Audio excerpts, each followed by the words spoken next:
Oi, oi, gente boa de Deus.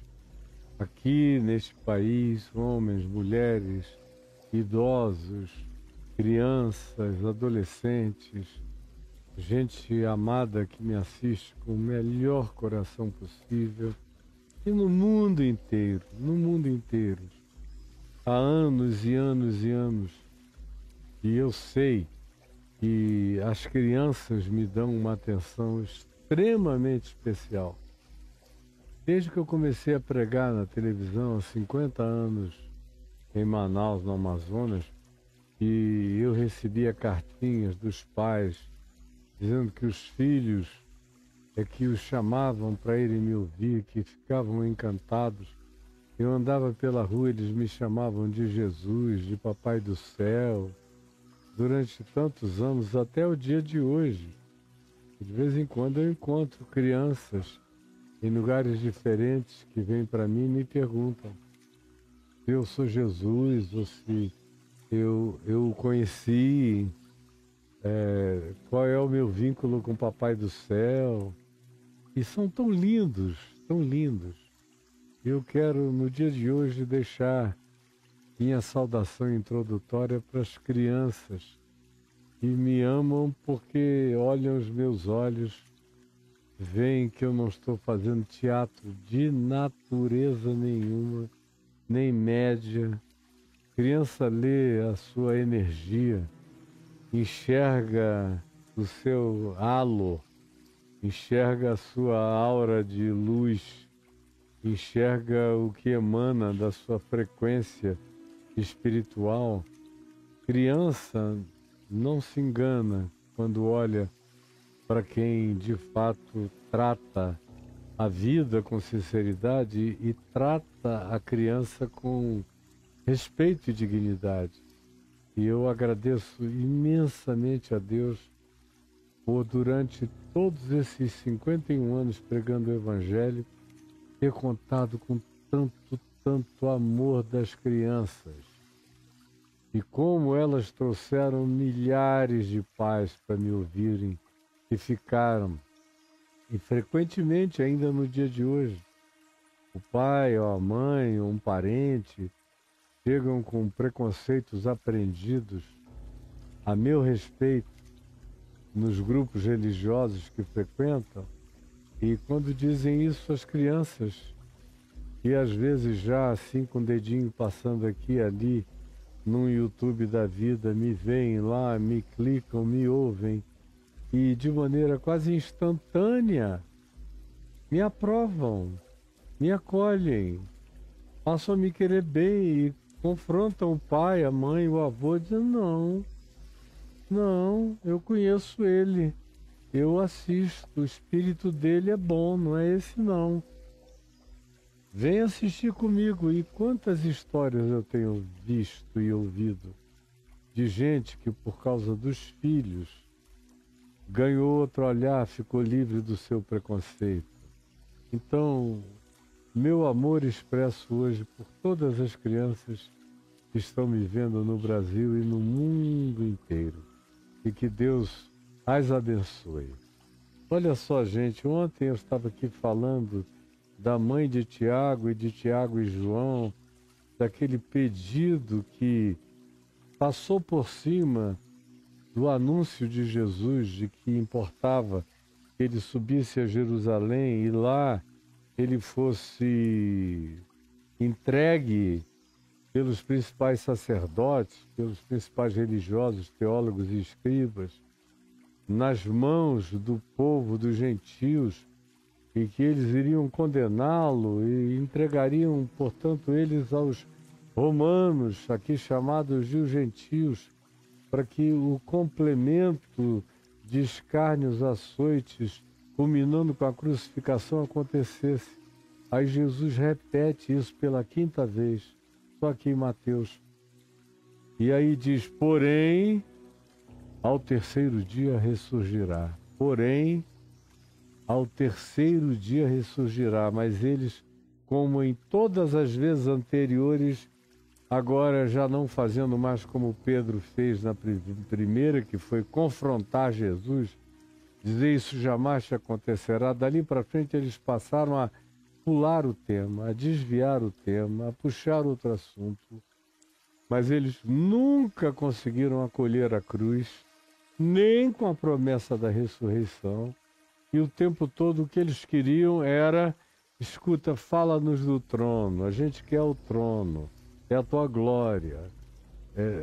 Tu chegando com anjos e miríades de entes alienígenas de multicivilizações, dominando tudo e glorificando o teu nome sobre todos os reis e poderes da terra. É isso que nos interessa. Pois bem, até que nesse dia aqui, isso atinge um determinado extremo. E é a mãe de Tiago e João, mulher de Zebedeu, se aproxima de Jesus e o adora. E ontem eu disse a vocês, ela vem com os dois e se ajoelham e olham para cima, para Jesus, e fazem esse pedido olhando para cima. Ô Senhor, eu te peço que quando tu vieres no teu reino, tu mandes que esses meus 2 filhos fiquem assentados, um à tua direita e outro à tua esquerda. É o único favor que eu te peço. E é um negócio muito louco, aí Jesus diz, não sabeis o que pedis. E pluraliza o pedido, porque não era só a mãe deles que estava pedindo, ela estava vocalizando o desejo deles. E eles estavam se escondendo atrás da mãe para ver se diminuíam as implicações eventualmente críticas. E Jesus diz, vocês todos, os 3, não sabem o que pedem. Não entenderam até agora que isso é uma loucura o que vocês estão pedindo. E aí diz, podeis vós beber o cálice que eu estou para beber? E eles responderam com uma veemência enorme, podemos. E aí um paradoxo estabelece-se. Tiago, que disse que podia beber aquele cálice de morte, de agonia, teve o favor de ser decapitado, que foi uma morte branda, e foi, depois de Estevão, o primeiro apóstolo a ser de fato martirizado, decapitado. Não foi levado a nenhuma cruz, nem apedrejamento. Foi uma morte rápida. Podia até se regozijar com aquela rapidez. Corta a cabeça aqui, a consciência desabrocha diante do trono da glória eterna. E João foi o oposto. Morreu todo mundo, foram executados, martirizados, crucificados, apedrejados, sofreram mortes dolorosas, todos eles, exceto João, que foi exilado na ilha de Patmos. E se o João do Evangelho é o João do Apocalipse, ele morreu sozinho, sem consolo, sem conforto, sem aconchego, sem palavras de amizade, olhando para um teto cinza até ser levado. Era o cálice. E o de João demorou muito. Ele deve ter pedido inúmeras vezes para o Senhor antecipar os seus dias e levá-lo logo, porque ele ficou anos e anos e anos numa solitária horrorosa, numa ilha sem ninguém, sem recursos, Hoje é uma ilha turística agradável, naquele tempo devia ser um caos ficar em Patmos. Até o dia de hoje é um dos verões mais horrorosos que alguém pode enfrentar, é aquele de Patmos. Então João sofreu um bocado ali, mas podemos. Jesus disse, então tá bom, já que vocês dizem que podem, aguentem. Então lhes disse Jesus, recebereis o meu cálice. Beber esse cálice e morrer com as implicações de dor e sacrifício, tá bom, eu concedo isso a vocês, é o que eu posso conceder. É que vocês bebam o meu cálice e morram com as implicações do comprometimento comigo. É o que eu prometo a vocês. Se vocês forem fiéis até a morte, vocês vão herdar a coroa da vida. Essa é a minha promessa a todos vocês. Agora, esse negócio de um sentar à direita, outro sentar à esquerda, não. Não. Não posso dizer isso a vocês. Porque isso não está no meu arbítrio concedê-lo, porém, é para aqueles a quem está preparado por meu Pai. E não é nesse improvisozinho de chegar mamãe com 2 filhinhos, queria resolver isso aqui agora. Não, os desígnios disso são anteriores a tudo que vocês podem imaginar. Não tem nada aqui acontecendo no improviso. Eu estou andando em cima do script, da perspectiva e da projeção da salvação, da doação, do amor, do altruísmo, da entrega, da profecia, dos salmos, de Isaías, de Jeremias, até mesmo de Moisés, que anunciou a minha vinda, ou de Abraão, que viu os meus dias e se regozijou. Eu estou vivendo aqui de acordo com toda essa linhagem de natureza profética que tem a sua convergência em mim e que não se afunila no judaísmo, mas se abre para a universalidade do planeta inteiro e para todas as criaturas com consciência no universo. É muito maior do que essa economiazinha de 2 filhinhos e uma mamãezinha e um privilégiozinho especial, igual cabeça de crente em igreja, que fica pensando que a única coisa que interessa a Deus é o que acontece naquele grupelinho. E que Deus não está nem aí para o cosmos, para os cosmos, para os universos, para as dimensões, para as bilhões e trilhões de criaturas universais e transversicas. E Deus não está nem aí para todas as trilhões de criaturas que habitam o planeta, os mares, as águas, debaixo das águas, a terra, os ares, criaturas de todos os tamanhos e naturezas e formatos e expressões.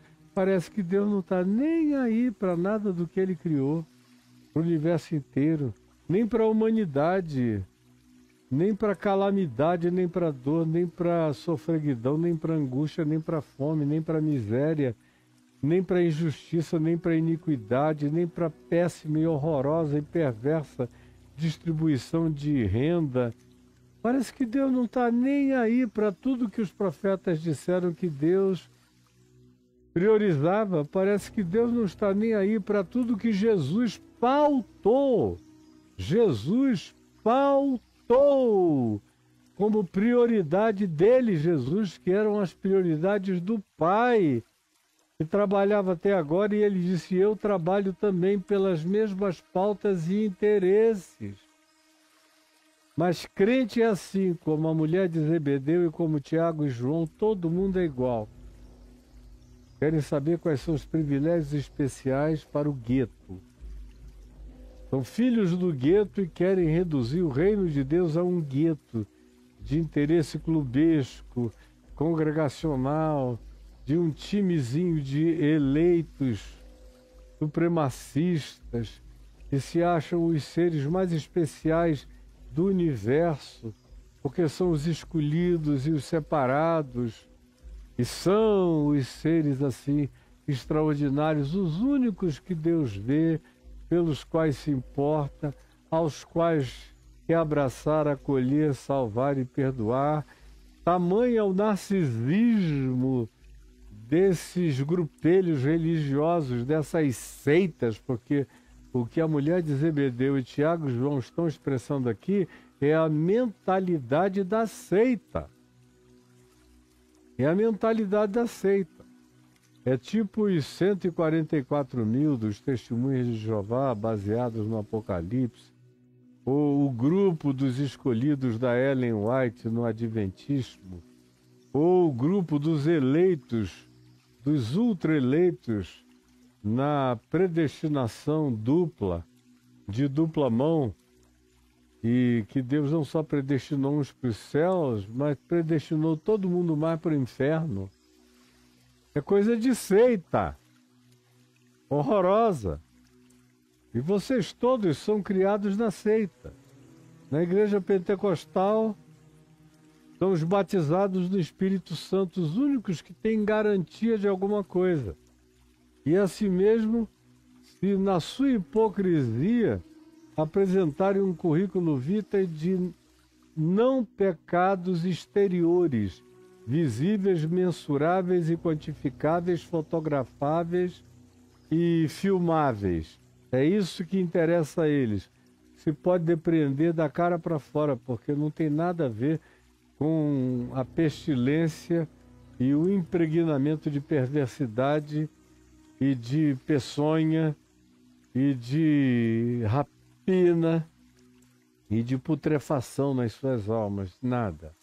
É a mentalidade da seita que prevalece aqui. Só uma mente muito atrofiada. E olha que eles estão diante de Jesus, mas estar diante de Jesus não os previne da mentalidade seita, nem da atrofia pessoal, porque é a cabeça de cada um que cria esse ambiente de ultra privilégio particularizado para si mesmo. O que é uma vergonha, um caos, uma tristeza e algo que se repete em todos os grupos cristãos do planeta Terra. Eles acham que ganharam uma vocação superior à de todos. E sem eles, Deus não age no mundo.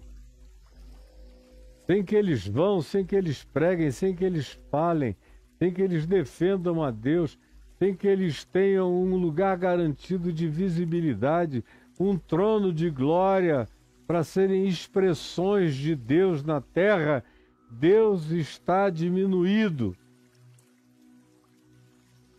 E não querem considerar que é necessário que primeiro o Cristo padeça todas as coisas e depois entre na sua glória.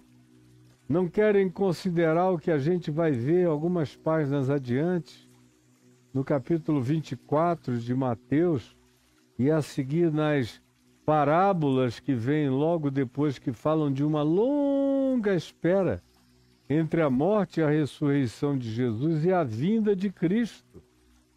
Aí tem a parábola do servo mau, que fala que depois de muitos dias é que o Senhor volta.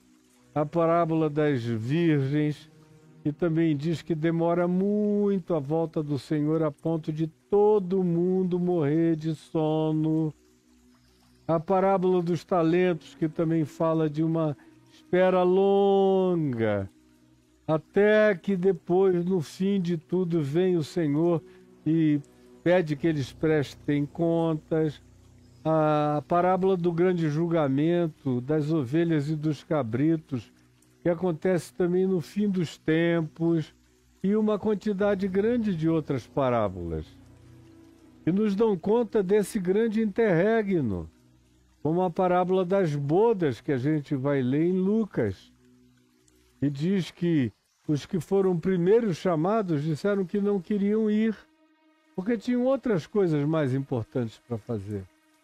E aí o dono do banquete disse, então chamem os pobres, os cegos, os coxos, os paralíticos, os mudos, os andrajosos, os leprosos, os marginalizados, os desprezados pela sociedade, pela religião.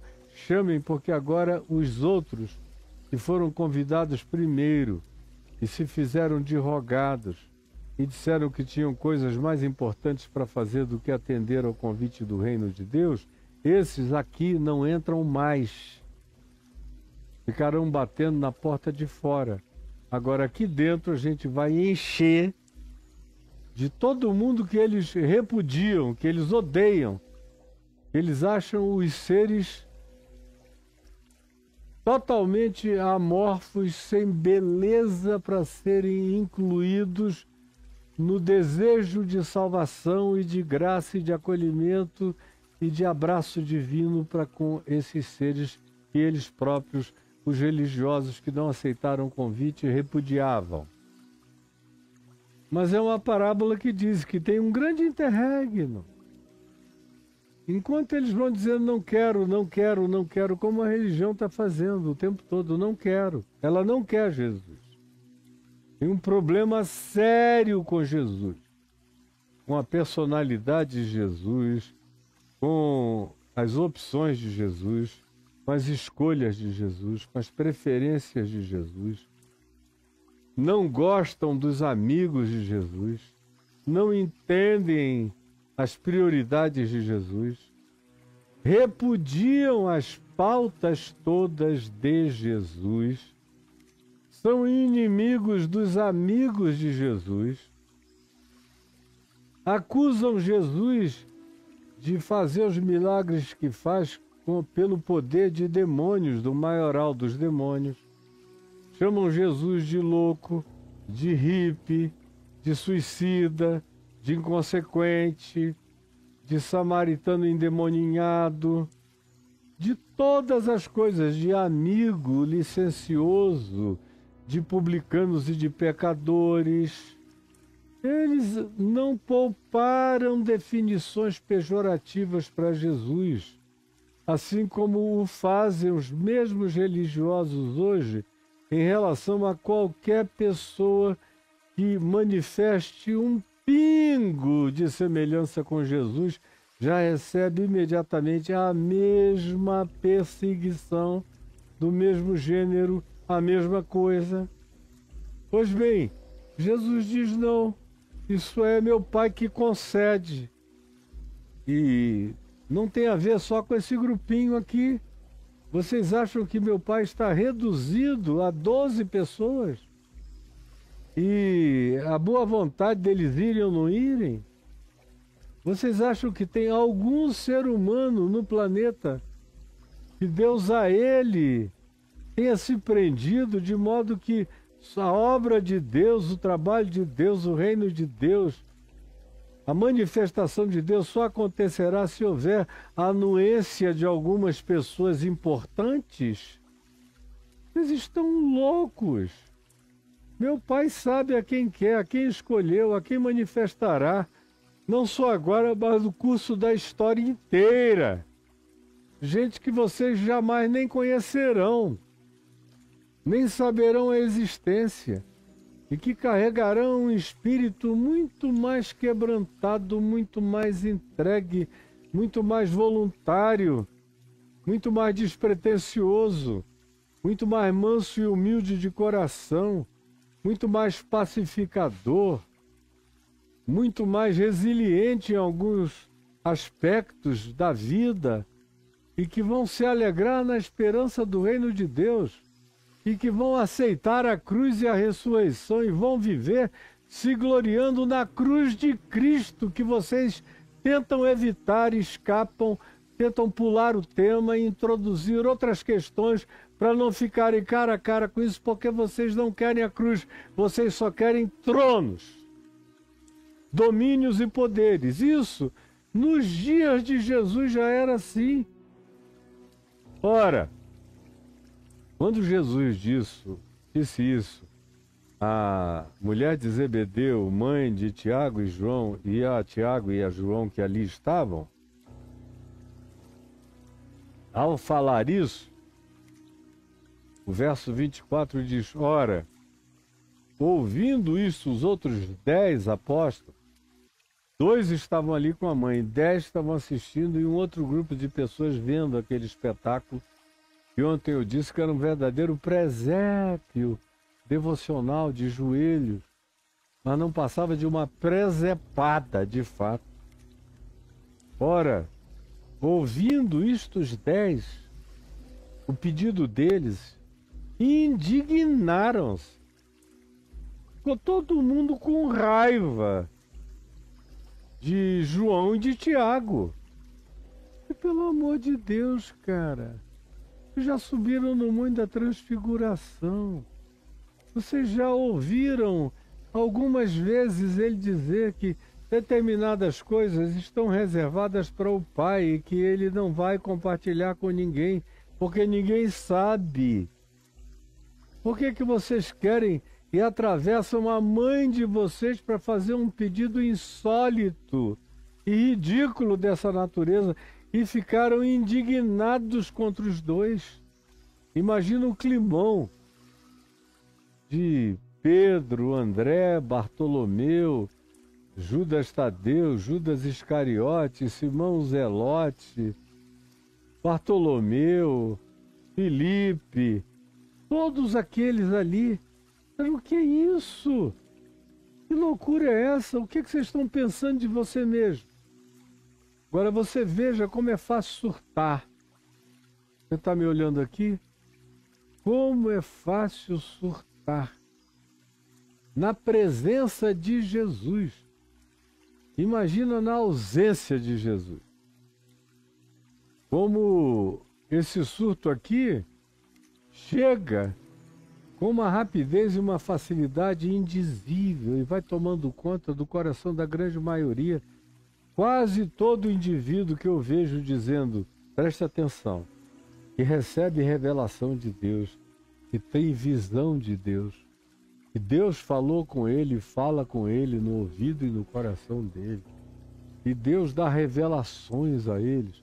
Quase todos esses, quase absolutamente todos esses, são surtados, são seres dodóis, são narcisistas de exacerbação megalomaníaca incomparável e se tornam seres que têm um espírito morto.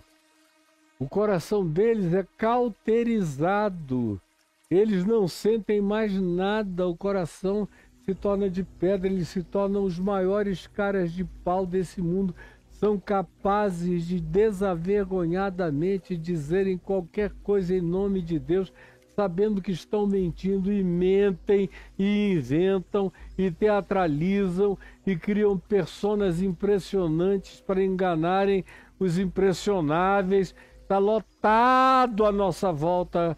O difícil é achar gente que não seja assim no meio dessas lideranças públicas e populistas.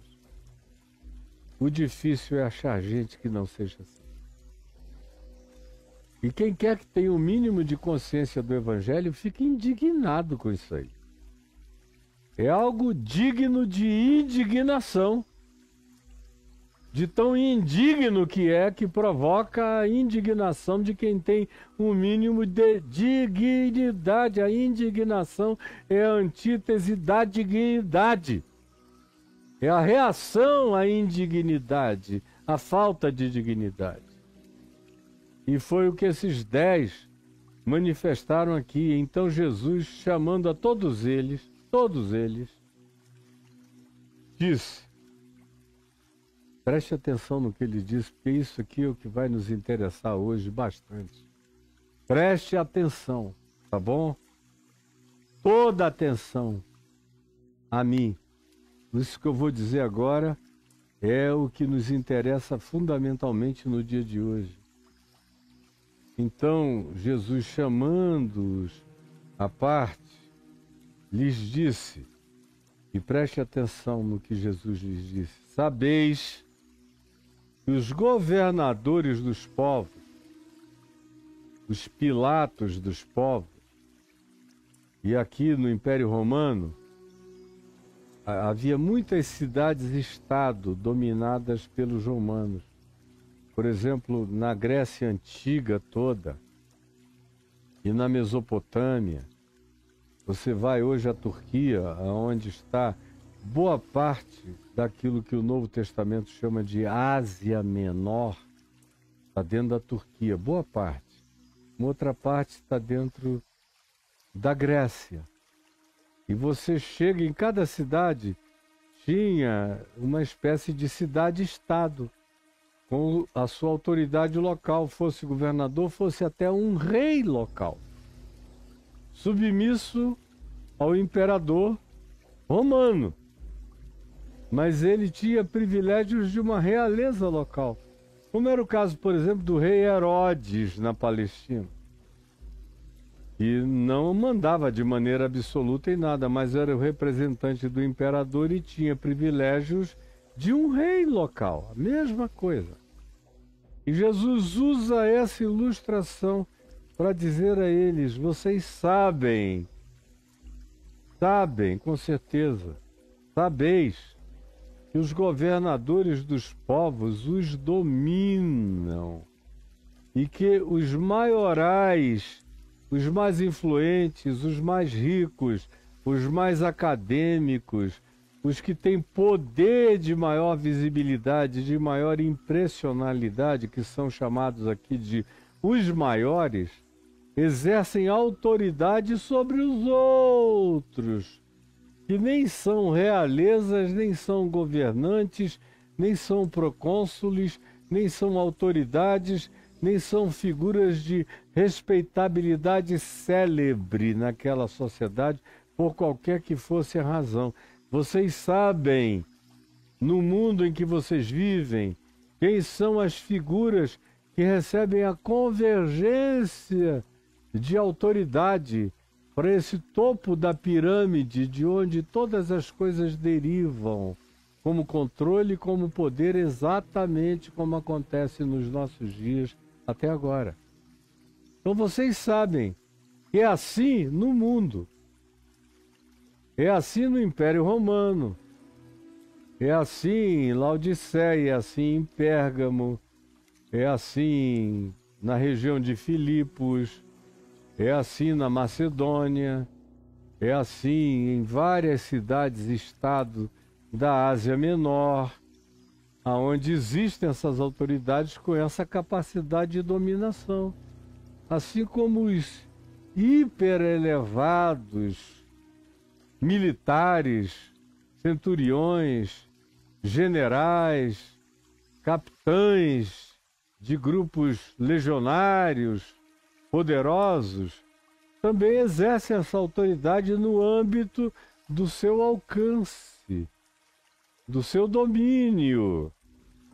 Eles são os dominis, eles são os dominadores, eles são os senhores. É daí que vem, é de dominis, que vem a palavra senhor. Eles são os senhores, os dominis, os dominadores dos povos. Mas não é assim entre vós. Jesus diz, não é assim entre vós. Em vocês não pode ser assim, entre vocês jamais. E o que Tiago e João e a mãe deles estão querendo é que eles sejam dominadores sobre os outros, sobre os demais. E que eles tenham uma preeminência já agora superior a de todo mundo. Isso é coisa do mundo. Isso é coisa de Satanás. Isso é coisa daquele que disse, tudo eu te darei se prostrado me adorares.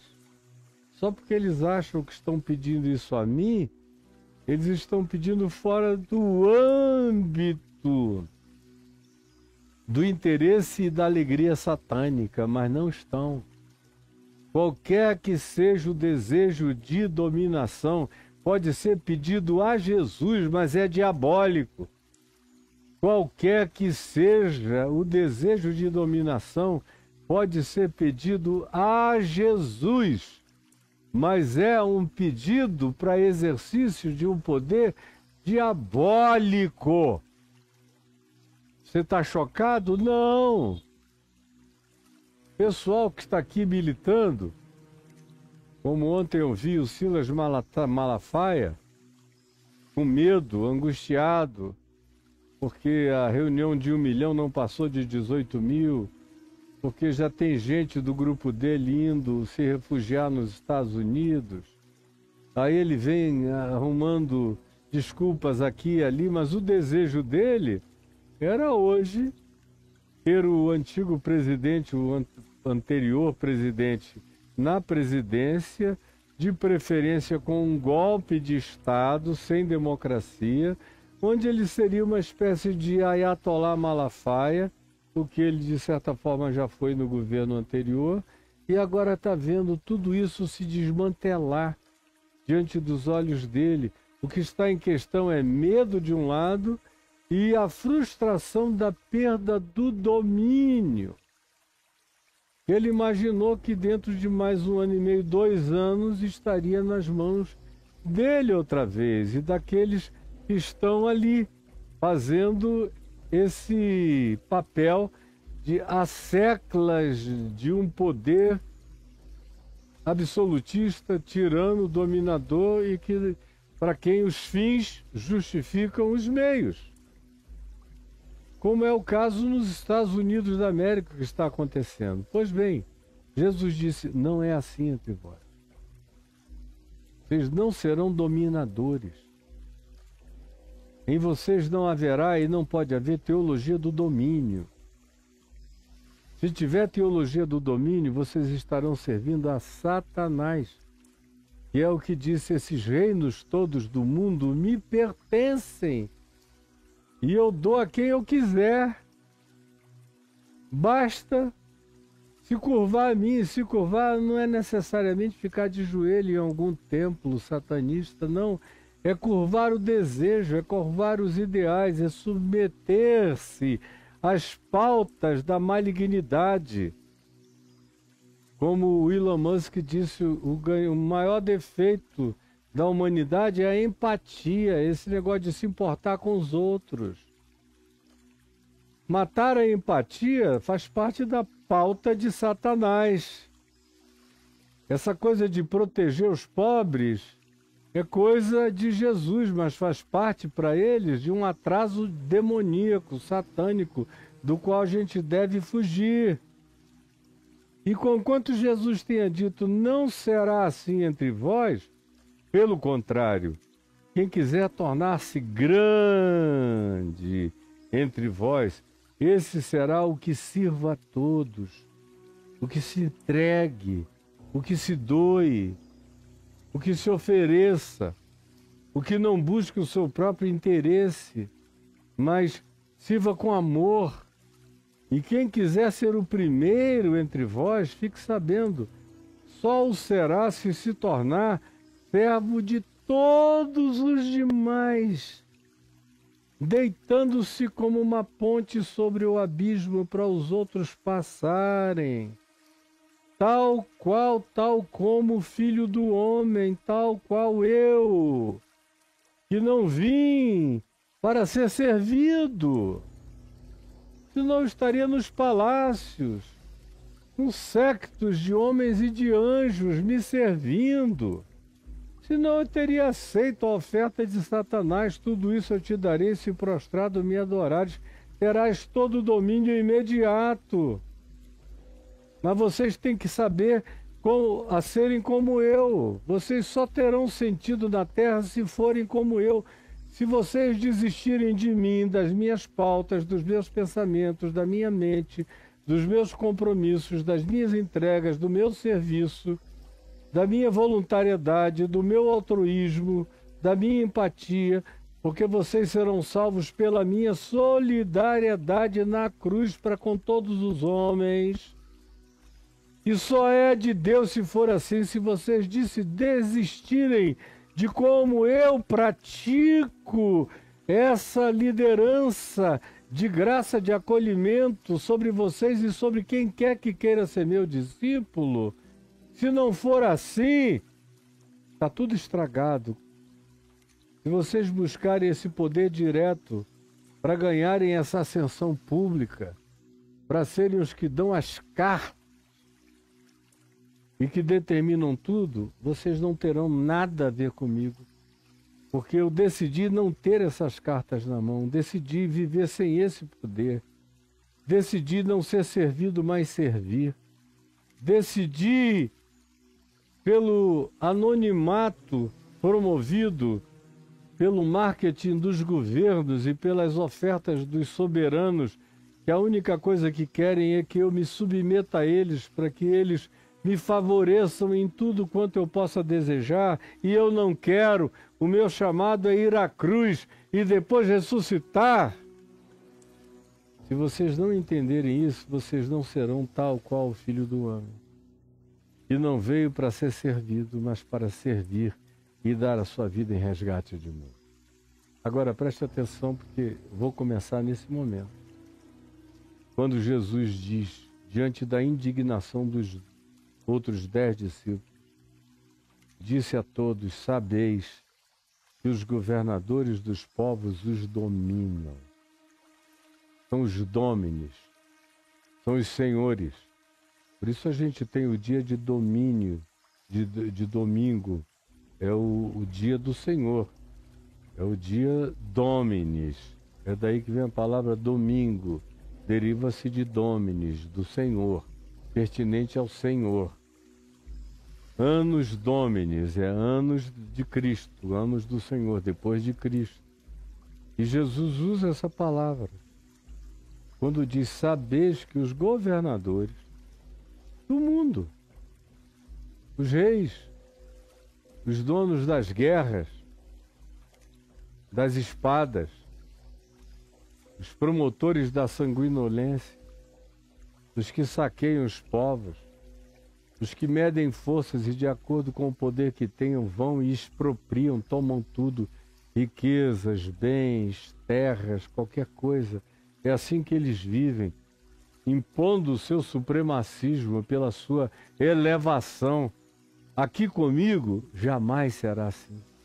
No meu reino, aonde houver meu reino, não haverá ninguém assim. E se houver esses líderes sentados na ponte da pirâmide, no topo da pirâmide, é porque o meu reino ali não estará presente. No meu reino estão no topo da pirâmide os que servem na base da vida. Os primeiros são os que se oferecem sem pressa para servir a todos, para que todos entrem.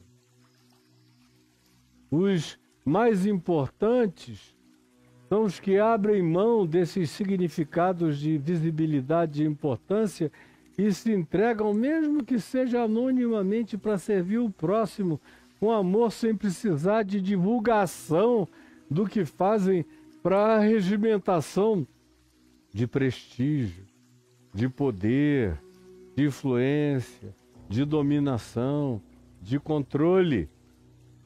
Agora, o que nós estamos vivendo hoje é justamente o que Jesus disse: entre vós não será assim. Entre vós não será assim é o que está acontecendo.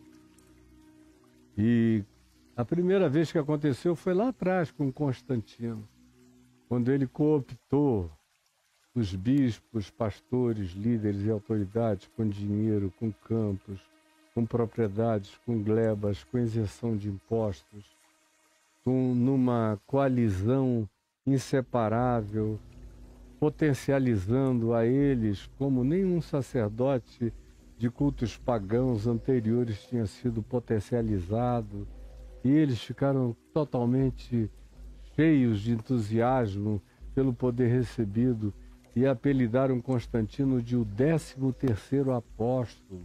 Ficaram de 4 para o diabo e o adoraram e receberam todo o poder. De lá para cá, isso vem com mais intensidade e menos intensidade. Já houve grupos os mais variados que cumpriram esse papel.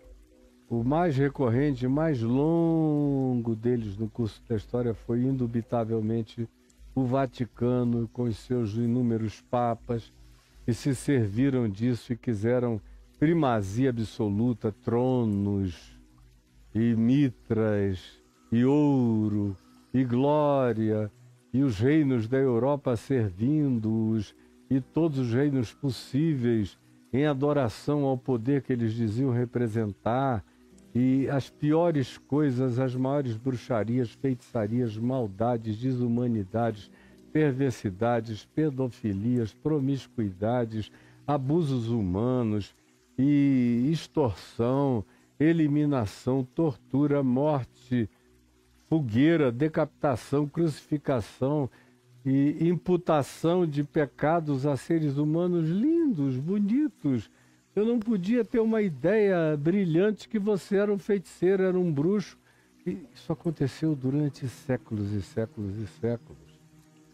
Depois que chegou o protestantismo, as mesmas aventuras aconteceram. Aconteceram na Suíça, aconteceram na Inglaterra. Depois que houve a migração para os Estados Unidos, houve esse namoro contínuo com as autoridades constituídas em poder, sempre com o desejo de que a Constituição americana fosse uma espécie de 10 mandamentos mosaicos para serem obedecidos. A própria teologia que os fundadores dos Estados Unidos desenvolveram foi a do domínio. Eles desenvolveram a teologia do domínio, chamada de Manifest Destiny, Destino Manifesto. E o país que eles estavam criando seria o Novo Israel, já que não tinha mais Israel, e eles não tinham nenhuma perspectiva que um dia voltasse a ter um lugar, uma geografia, uma geopolítica chamada Israel. Há 300 anos atrás não havia nem esse sonho, nem no maior devaneio. Então, o Israel de Deus passou a ser os Estados Unidos. E os novos judeus não eram judeus, filhos do DNA de Abraão. Eram os crentes, os puritanos, os evangélicos, os protestantes. Eram o novo Israel, do novo destino manifesto. E os Estados Unidos eram a manifestação mais plausível e possível da nova Jerusalém que tinha chegado entre os homens. E conquanto a maioria dos founders, dos fundadores, que eram também cristãos, fossem maçons comprometidíssimos com toda a estrutura secreta da maçonaria, eles fizeram o possível para escrever uma Constituição que agradasse as igrejas, os crentes, especialmente os crentes protestantes, puritanos, evangélicos americanos. Com o desenvolvimento do país e o crescimento de uma quantidade enorme de população americana, com a chegada de católicos italianos, de católicos irlandeses, de pessoas de outros grupos raciais, de católicos latino-americanos e da Mesoamérica, com a presença de outros grupos humanos, os judeus chegaram lá e tomaram conta de boa parte dos negócios financeiros, nos estoques, em Wall Street, nas imobiliárias, e a chegada das máfias, com suas devoções bastante católicas e os seus vínculos profundamente italianos. Enfim, houve uma proliferação de grupos buscando a mesma coisa: controle, domínio, encher a Câmara de Deputados, a House of Representatives, que é a Câmara dos Deputados, de gente que fizesse lobby por eles, e eles foram crescendo, e houve surgimento de várias outras percepções e consciências que queriam um Estado mais laico, que queriam uma democracia mais genuína, mais representativa, menos afunilada na direção de que os protestantes tivessem primazia na eleição como presidente da República, como foi durante muitos anos. A maioria dos presidentes americanos eram protestantes. Aí começou a haver variações já bem depois, e dentre os católicos, o Kennedy foi o mais importante de todos, foi o que mais sinalizou essa virada de poder religioso. E ele, um democrata, o que fortaleceu enormemente o Partido Republicano, dizendo: a gente precisa arregimentar poder, E aí nesse poder é dos evangélicos todos, de todos os grupos denominacionais, poder da Ku Klux Klan, do supremacismo branco, poder de todos os grupos que não gostam de generosidade, de políticas de natureza democrática, de maior facilitação, acessibilidade de serviços, distribuição de renda, ajuda e cota para quem de outra feita jamais teria condição de sequer chegar perto da universidade se não houvesse algum tipo de facilitação de acesso. E a mera meritocracia apenas repete a lei de Darwin, da prevalência do mais forte ou do mais adaptado, que em geral é quem já está no lugar há gerações se preparando para continuar na sua dominação. E há uma multidão de excluídos, com uma glorificação enorme de grupos cada vez menores de milionários que representem a glória oligárquica americana no planeta inteiro. E aí, de 1975 para cá, com algumas pessoas que foram famosas naquela época, como, por exemplo, o Francis Schaeffer, que começou como um teólogo, filósofo razoávelzinho, mas que logo depois começou a se tornar radicalíssimo, conservadoríssimo, do tipo que dizia: se o cara é legal chegar para mim e me falar como o coração dele é amoroso para com os pobres e os necessitados, mas ele não me disser que já recebeu Jesus como Senhor e Salvador e já foi batizado em alguma igreja, eu vou botar a mão no ombro dele e dizer: eu sinto muito o ser humano generoso que você é, mas você vai para o inferno, entendeu? No dia que eu li o Francis Schaeffer dizer isso a primeira vez, no livro dele, Ele Está Presente e Não Está Calado, eu tinha lido vários. Tinha lido A Morte da Razão, tinha lido um livro sobre Salmos, muito bom. Tinha lido Ele Está Presente, que era um livro sobre epistemologia, bem razoável. E agora veio Ele Está Presente e Não Está Calado. Quando ele declara isso ali, já ficando radical, eu falei: não, cara, você me perdeu geral. Legal. Junto com ele havia outros, como Bill Bright, da Cruzada Estudantil Profissional para Cristo, que eu conheci, e que foi ficando cada vez mais político, radical. Foram desenvolvendo gradativamente uma espécie de teologia do domínio, que eu explico já o que é. Também tinha um cara que eu conheci que se hospedou na minha casa. E no início da vida dele, quando ele era jovem, ele era um cara piedoso. Eu o convidei, através do meu amigo George Foster, da editora Betânia, quando eu ainda era pastor em Manaus, para ir a Manaus pregar na nossa igreja presbiteriana central de Manaus. Depois ficou hospedado da minha casa o Loren Cunningham, que é o fundador da JOCU no Brasil, os Jovens com uma Missão, na terra inteira. E também tinha aqueles navios que iam pelo mundo distribuindo gente para pregar nas cidades costeiras da terra, ou mandando missionários para o interior das nações mais acessíveis para distribuir gente para pregar, e depois recolher todo mundo sem salário, todo mundo tendo que viver pela fé, não é nem pela fé, é arrancando a pé dos outros, e eu vi tanta gente entrar em tanto constrangimento por causa disso. Depois de uns anos, o Loren Cunningham foi se tornando cada vez mais político, e aí aderiu junto com Peter Wagner, junto com Bill Bright, ele e outros que vieram, como Pat Robertson, que já morreu, do Clube 700, o Jerry Falwell, o Ralph Winter, uma quantidade grande. No passado, eles desenvolveram a loucura de uma coisa chamada de teologia do domínio, e é algo que contradiz tudo o que Jesus disse aqui, quando afirmou: entre vós não é assim. eles resolveram encontrar desculpas para que entre os crentes seja assim. Isso se desenvolveu.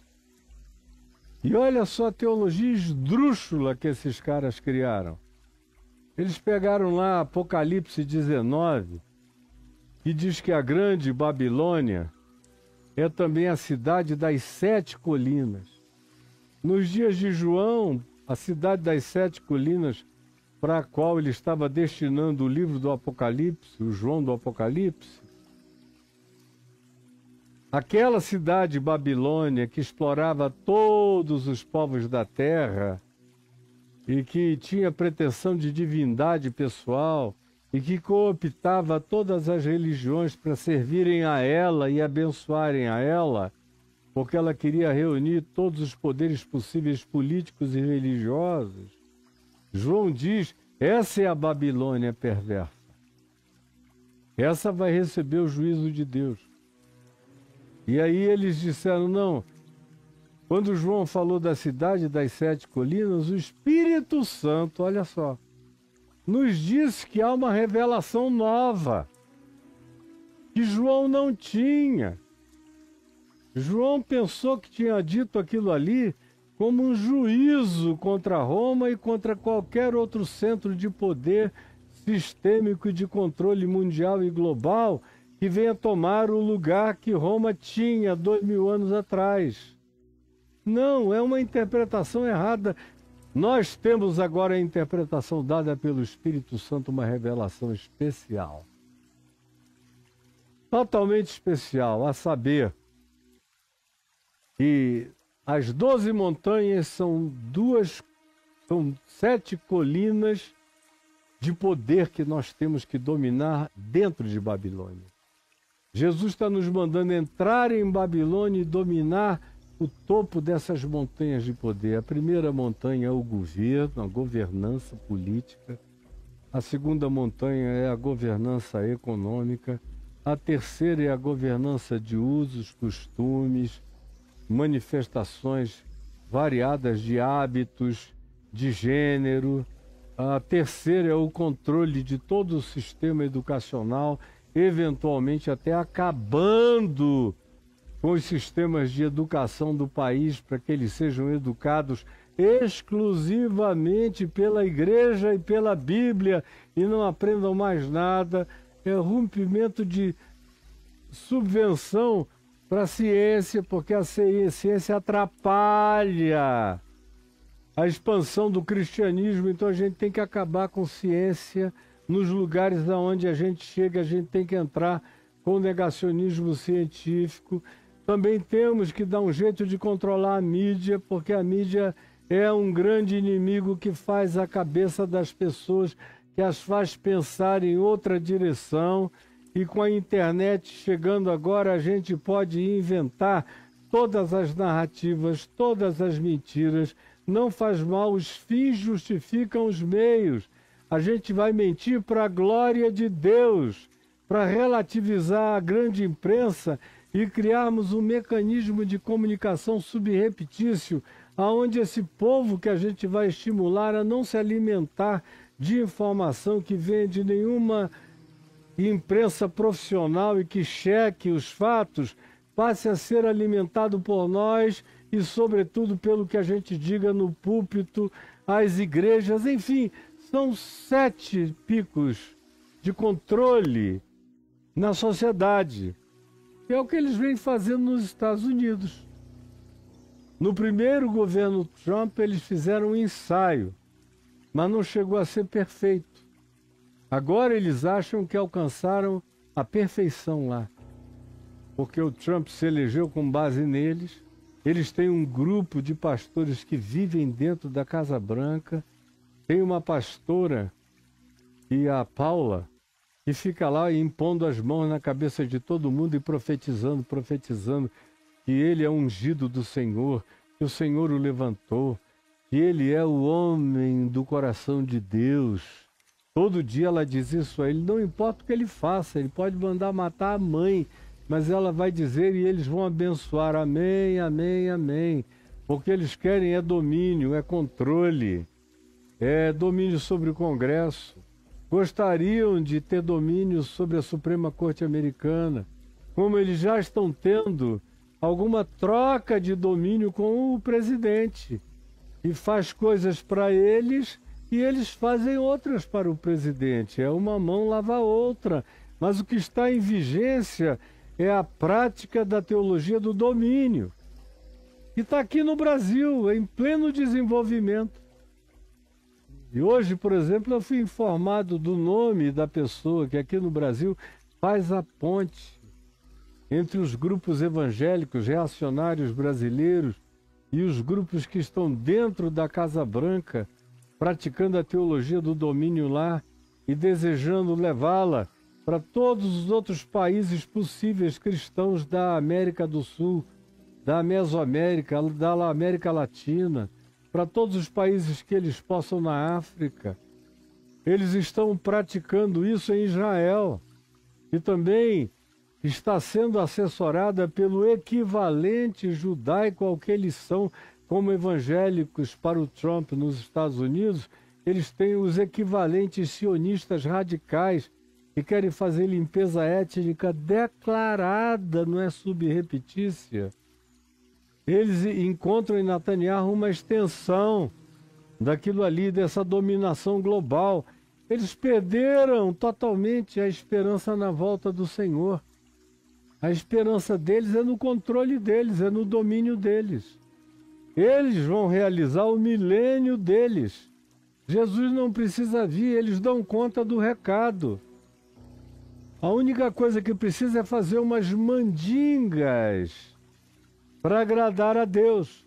Eu estou falando do dia de hoje, então vocês não veem os evangélicos aplaudindo tudo que diz respeito à bandeira de Israel, ao projeto sionista religioso radical de derrubar a mesquita de Omar, a mesquita de El-Aqsa na antiga esplanada do templo e erguerem o terceiro templo de Salomão lá naquele lugar, imolarem o novilho vermelho, voltarem a imolar, a fazer sacrifícios, e os crentes aplaudindo, como se o sacrifício feito por Jesus não tivesse valido de nada.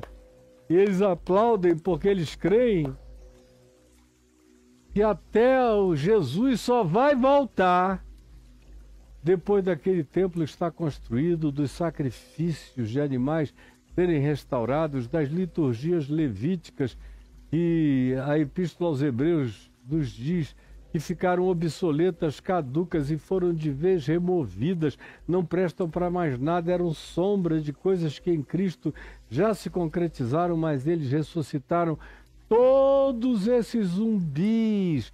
E vocês não têm ideia da quantidade de gente que está pregando no púlpito de vocês tendo isso como intenção. E o quase choro do Silas ontem foi pelo esvaziamento disso. Ele imaginou que já estava mais perto do que agora ele sabe que não está. E que houve uma desmobilização. É a mesma coisa, não apoiado por evangélicos, porque na Argentina não tem tantos evangélicos assim, mas que o Milei está tentando fazer na regimentação supersticiosa de quem quer que seja no apoio a ele. O tiro está saindo pela culatra. Como, graças a Deus, vem saindo pela culatra no mundo inteiro até aqui. Mas o objetivo desse pessoal é domínio, é controle. E quem tem no meio disso ainda um Elon Musk, e cada dia deixa mais claro que o desejo dele é controlar mentes, controlar pensamentos, controlar respostas, controlar reações, ter mais robôs no mundo do que gente. Ontem eu vi um debate entre o Keanu Reeves e o Elon Musk, e o Keanu, com toda a simplicidade, botou o Elon Musk no bolso e depois amassou e jogou no lixo. Porque todo o argumento do Elon Musk era de um robô. E o Keanu Reeves chegou a dizer: escuta, você não tem reflexão que não seja robótica? Porque eu sou um humano que tenho alma, que tenho dor. Todo mundo que está assistindo aqui ainda é humano, ainda gosta de ser humano. E foi uma coisa longa. onde o Musk não encontrou saída, nem escape. Mas o desejo é esse. Jesus, porém, vem e diz: entre vós não é assim. Não tem teologia do domínio. O meu reino não é deste mundo. Quando os discípulos puxaram da espada, Jesus disse: guardem isto. Aquele que com a espada fere, com a espada será ferido. Eu não preciso desse tipo de recurso, nem de ferramenta, nem de domínio, nem de estratégia, nem de peleja, nem de milícia. Não quero. Ou não sabias? Vocês são 12 criaturinhas. Não sabias que se eu pedisse ao meu Pai, Ele enviaria agora aqui 12 legiões de anjos. Legião Romana tinha no mínimo 2.000 soldados e até 6.000. Imaginem 12 vezes 6.000. E era anjo, não era gentezinha assim que fica ferida e sai correndo. Eram entes poderosos, inimaginavelmente mais poderosos do que a soma de milhares de nós. Jesus diz: eles estão me levando para a cruz, não é por nada não, não é por fraqueza, não é por moleza, é por desígnio que eu acolhi no meu coração. Eu não quero nenhum poder de Satanás na minha vida. Aí, só para concluir, eu vou deixar uma pergunta. Aí você me pergunta, e eu responderei amanhã. Você me pergunta: escuta, Caio, e então é proibido que o cristão milite na política? E amanhã eu vou te responder. Eu vou te responder amanhã. Você está fazendo essa pergunta? Escuta, é para a gente se alienar de tudo e entregar tudo para os malucos, ou existe lugar para manifestação política? Bom, em primeiro lugar, política é toda manifestação humana. Eu não estou fazendo política partidária aqui. Agora, o que eu estou dizendo, qualquer coisa que eu diga, que influencie a mente humana, a percepção humana, a cognitividade humana, o comportamento humano, a atitude humana, é uma fala que atinge a polis, atinge a cidade, atinge a sociedade. Portanto, é uma fala com poder mutante do ponto de vista político, mas não é partidário. Amanhã a gente vai falar. Eu espero você aqui comigo, tá bom? Que Deus nos abençoe e que o Espírito Santo, na mansidão e na tranquilidade dessa fala simples, simples, simples, que tem a ver só com a minha memória, atinja, ilustre, inclusive os que queiram pesquisar, para tomarem consciência de que é assim de fato. Eles estão servindo ao que Jesus disse que era para a gente fugir e não acolher. E que estão entregando-se ao que Jesus disse que era para a gente repudiar. Por favor, que o teu espírito prevaleça na mente e no coração de alguns. É o que eu te imploro em nome de Jesus. Amém e amém. E se você tem amigos que precisariam ouvir o que eu disse hoje, aí no TikTok, não no YouTube, você tem lá aquela setinha e você manda para o WhatsApp, para a rede, para a plataforma, para o e-mail do amigo que você queira, mande. Se o que eu disse hoje você acha que vai ser ilustrador, iluminador, esclarecedor para a vida de alguém, compartilhe hoje.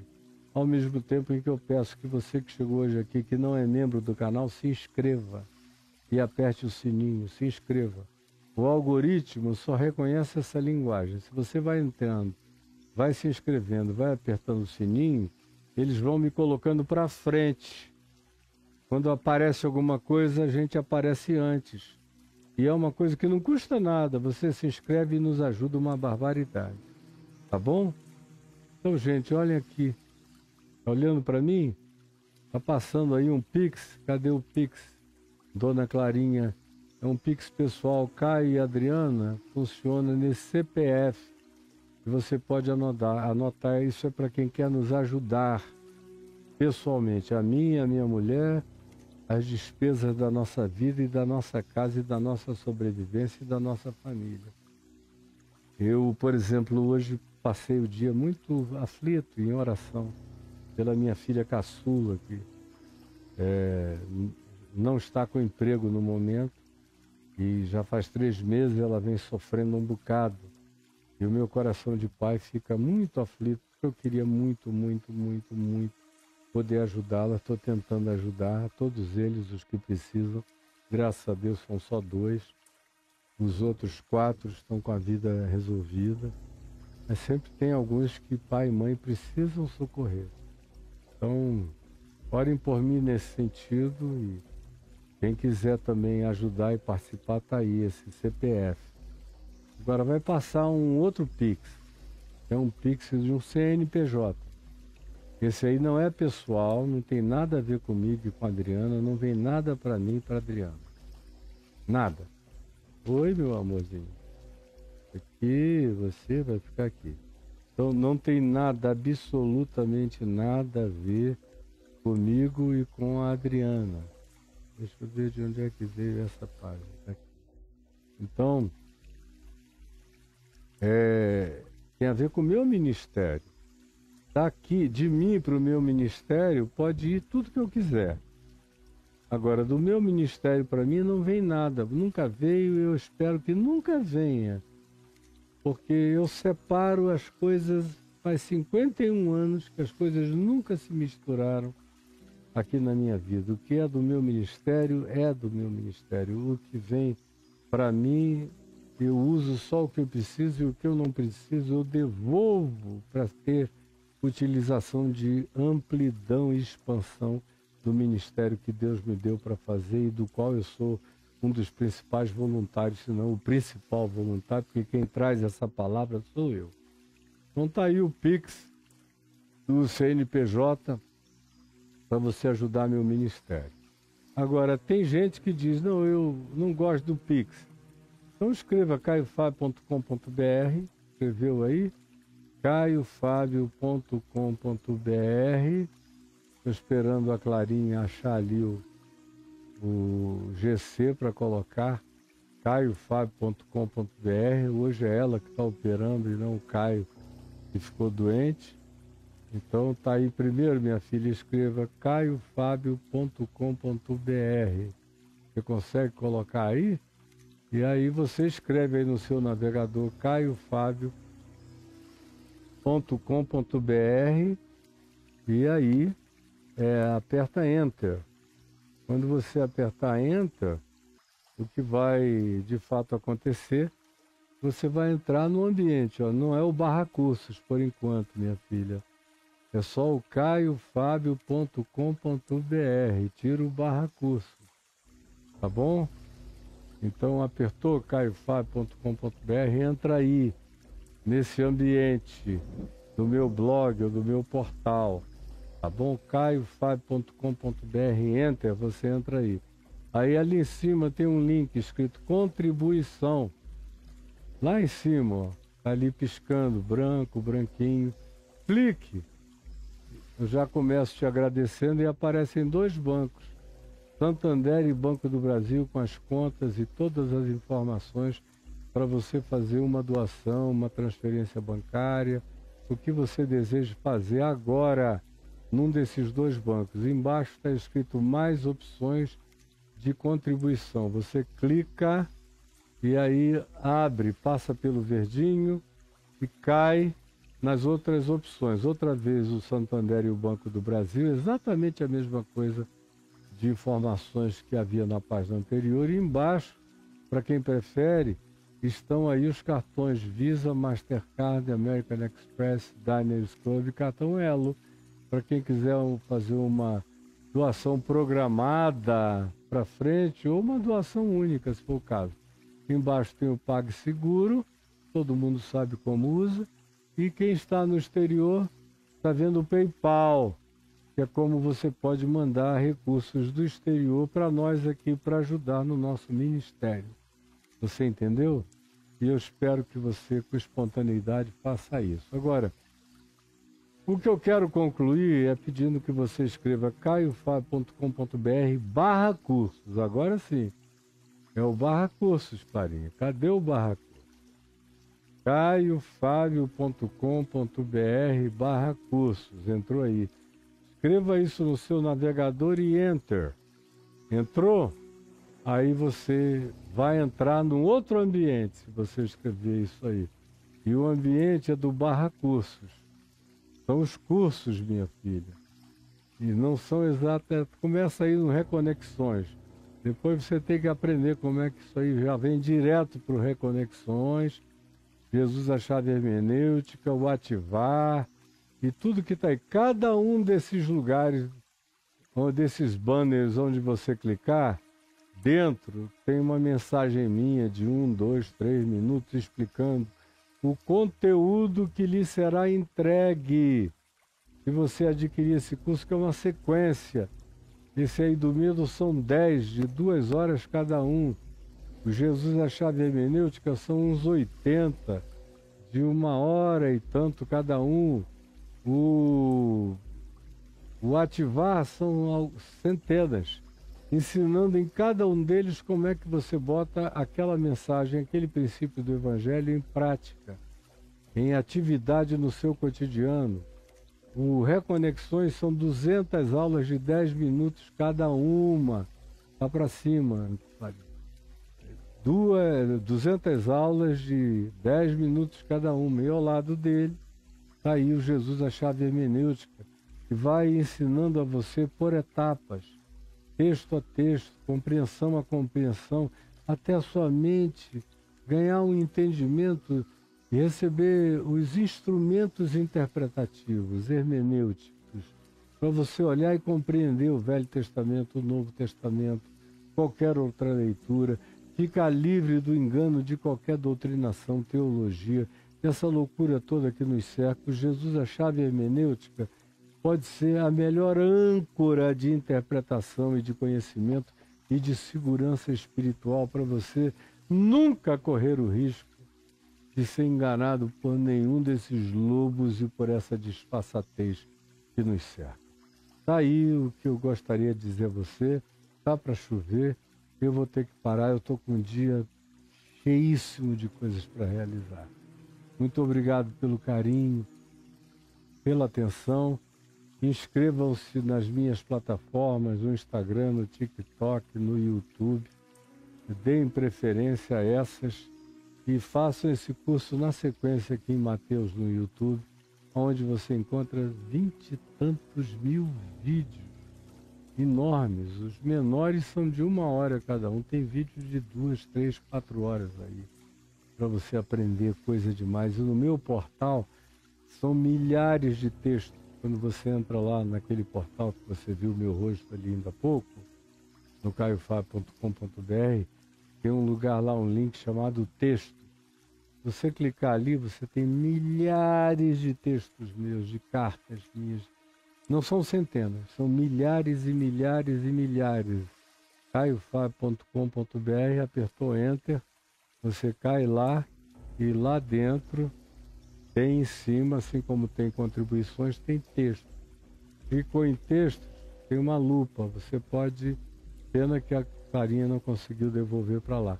Tem uma lupa, nessa lupa você vai escrevendo o que você quiser, como pesquisa, e você vai caindo em cima dos milhares de textos que estão disponíveis para você. Eu vou parar por aqui, antes que haja qualquer outra complicação.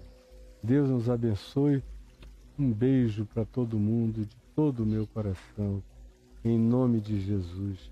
Amém, amém e amém.